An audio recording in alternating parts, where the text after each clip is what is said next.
Okay na sir.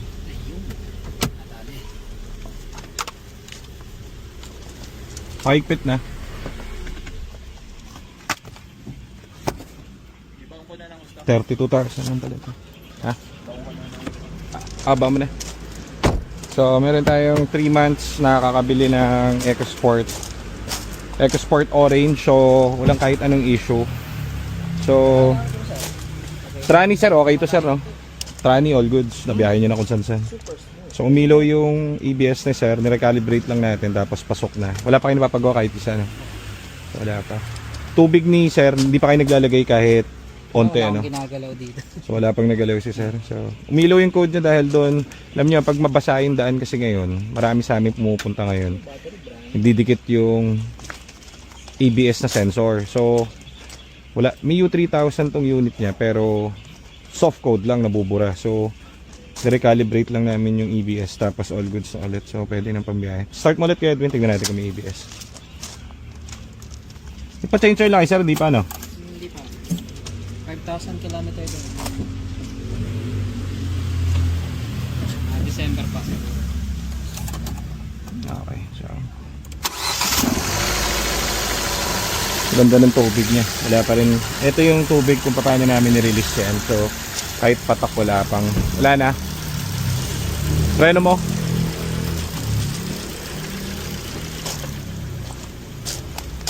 Preno. So tanggal yung ABS niya sa code. Yan. So biyahe na ulit si sir. Sir, gamitin nyo na. Huwag nyo hayaan malobat. Kasi kapag alam nyo na, napansin nyo rin kapag galing siya sa lobat, yun nga ang explanation dun. Pag 10 volts lang kasi talaga, papaganahin niya pa rin kasi lahat ng module eh. Ang mangyayari, napupuwersa yung dapat na 12 volts, 10 volts lang ang supply. So pagka ganun, kunwari na iwanan nyo na lobat, diba na iwanan nyo lobat, no? Ang gawin nyo, diba pagka start nyo, i-rev nyo ng siguro 3,000 RPM, mga 3 minutes. Sustain 3,000. 3,000. Press down lang para mabilis siya mag-ano. Kasi mangyari doon kapag lobat ka, tumakbo ka, ginamit mo yung preno, nag-activate yung ABS, tapos 10 volts lang ang karga niya. Napipilit siya sir eh. Ganun yung nangyari kasi nakatakbo pa kami ng 2 kilometers bago mag-ilaw ano. Oo. Eh yan, alam niyo naman maselan yan eh. So importante sa kanya, papailawin niya talaga pag may naramdaman siyang kahit ano sa kanya. So yan, wala pa ring error tong kotse. Recalibration lang ang kailangan. Okay na yan. Preno nyo nga sir, wala na. Wala na.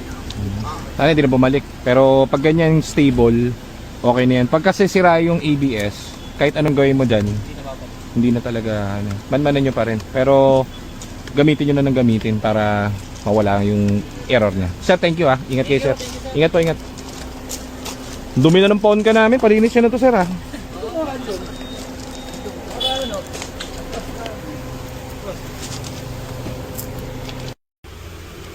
Ingatan nyo na lang ulit yung ano, yung ganong senaryo para hindi maano. Sir, okay na to ah. Thank you sir. Thank you very much. Sorry ah, nagantay kayo kasi andun pala si Timo. Halimbawa sa garahe lang. Araw-araw, papatakmin ko lang siya. Hindi naman kailangan. Kailangan lang naman talaga dyan. Hindi nyo talaga ginagamit masyado. Best yan siguro every 3 days. Huwag nyo hayaan na after 3 days malolobat. 3 days. Ang gawin nyo lang kapag magaganyan kayo, di ba start nyo, sustain mo lang 3,000 RPM kahit na 3 minutes to 5 minutes okay na yun. Patayin nyo bigla para automatic kumakarga pa rin yung sa alternator nya. Parang gano'n. Sir, thank you ah. Ingat pa. Palabas mo na yung ano. Ay, maandar yung ano. Paano kaya patayin to? Papatay mo nga. Pwede na ipasok yung ano, yung doon. Yung puti? Yung papa-change oil. Dito na kuya? O, papa-change oil yata yun, di ba? Oo. Sige. EcoBoost eh. Ha? EcoBoost na ano? Castro.